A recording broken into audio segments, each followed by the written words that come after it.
Many people have believed that you are the person on the surveillance video, the abductor, the masked person. Is that you? It's not me. I don't see the resemblance of it looking like me, but absolutely not. I have nothing to do with this case. Nothing to do with it. Do you have any idea who is involved in the abduction? I don't. If I did, I would happily tell FBI, police, anything.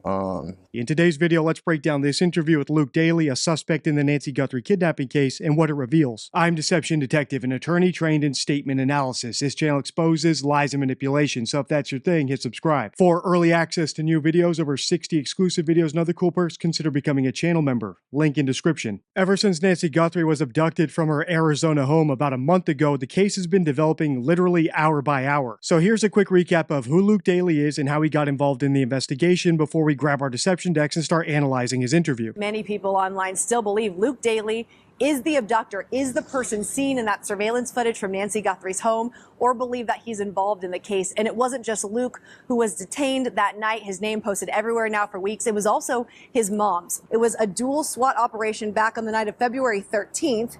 While Luke Dailyaly was detained outside Culver's with his Range Rover searched and towed away, his mom, Mary Chapman Dailyaly, was detained at their home not far from Nancy Guthrie's while agents searched inside. Both Luke Dailyaly and Mary tell me they weren't given a lot of answers as to why they were being investigated while sitting in the back of police cars for hours.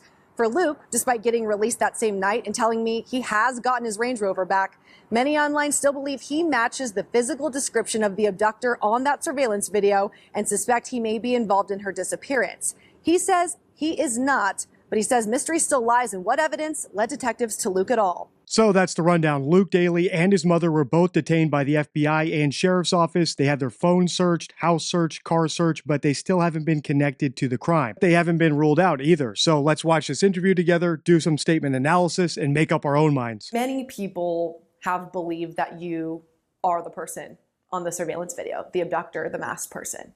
Is that you? It's not me. I don't see the resemblance of it looking like me, but absolutely not. I have nothing to do with this case. Nothing to do with it. Do you have any idea who is involved in the abduction? I don't. If I did, I would happily tell FBI, police, anything. I mean, I, like everyone else, just want Nancy to come home and be safe. But that being said, I have nothing to do with this case, and that's it.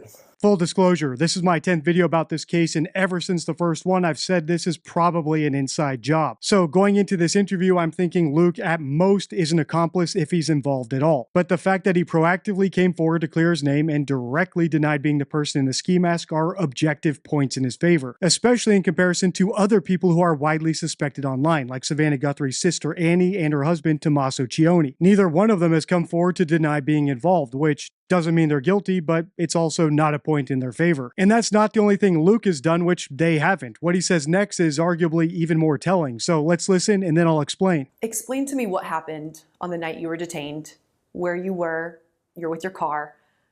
How did that unfold in your eyes? So I was driving home. I noticed two sheriff vehicles following me. They pulled me over at the Culver's right there. Asked me to get out of the car. Didn't tell me what it was about. So they had me cuffed in the back of a cop car, detained. I was asking, like, what am I being detained for? And they wouldn't tell me anything. They just said that the detectives would be there to talk to me. And once I saw, like, FBI and all the other cars start pulling in, I'm like, oh, this is probably about the Guthrie case. I'm like, this should be easy. Like, I have nothing to do with this, so it should be not a big deal to clear my name and move on. I mean, I don't trust the FBI to the extent that I'm like thinking that there's pressure on this case and they want to find the person. So like the whole time while I'm sitting in the back of the cop car, I'm like panicking, thinking that I'm going to be framed for this or they're trying to pin this on me somehow. The last thing a guilty person wants to do is upset the police, which is why ingratiation is a sign of guilt. In fact, it's such a good sign of guilt, it's a card in my deception deck. My 52 favorite rules for spotting lies and manipulation. So when Luke said he doesn't trust the FBI and was worried that they were going to frame him, that counterintuitively was yet another point in his favor. And the same logic is why it's a point against Annie and Tommaso, who are going through the same thing as Luke but don't seem to have any complaints at all, as I pointed out in a previous video. According to the New York Post, the DNA found in Nancy's house can't be analyzed for a year now because the sheriff sent it to Florida instead of simply turning it over to the FBI. In other words, that simple decision might have cost the Guthrie family any chance they had at finding Nancy alive. But I haven't seen a peep from any of them. No outrage, no lawsuits for incompetence, nothing. So what's going on here? Well, I think the FBI is working with Savannah, and I'm sure they're noting just how bizarre the rest of the family's reactions are. Their reticence to make any appeals to any kidnappers the way Savannah is doing, their reticence to make any complaints about how the police are fumbling the investigation, or any statements or appearances at all. I'm sure new viewers might think, hey DD, there's no way they would be that ungrateful to the police for not finding their mom as long as they're actually trying, but that's not how people who are going through a crisis think. They're not that logical. As far as they're concerned, it's not good enough until their missing child or mother or whatever is found. And on that note, there's one more thing Luke does in this interview that innocent people typically do, which guilty people, as far as we've seen on the channel, never do. See if you can spot it. This is your first interview since you've been detained. What's your hope in putting your voice out there now that people will get from this interview? I mean, for my personal interest, I would just say just not to go off speculation of everything you hear on the internet and kind of like the hive mind mentality that someone says something and then they just go off of it based on no evidence, no truth. But I mean, in terms of like moving forward, I just want to be cleared, have actual verification that I was cleared by the FBI and sheriff, whoever else. Have they officially cleared you? I don't date.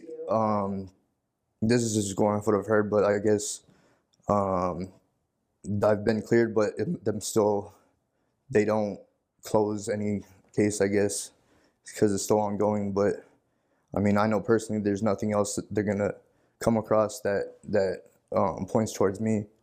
So Unequivocally, you are not the person, you are not involved. Absolutely, 100%. Is there anything else you want to clear up that people may have said, that you've seen, that you feel, that you have the opportunity now to address? Nothing particular is coming to mind right now. Obviously, I mean, I'm nervous. This is, like I said, my first interview, and I mean, I'm not trying to get any more attention from this. I just want to put it out there for me that I had nothing to do with this, and I'm hoping that the truth will come out. Whatever that may be, I have no idea. I appreciate your time. Chris, do you have anything that you want Luke to address or add? Luke, is there anything else that I didn't ask you that you want to address or talk about while you're here? Just want to make sure that you get your opportunity to say anything you want to. I just want to say again that I hope that she's safe.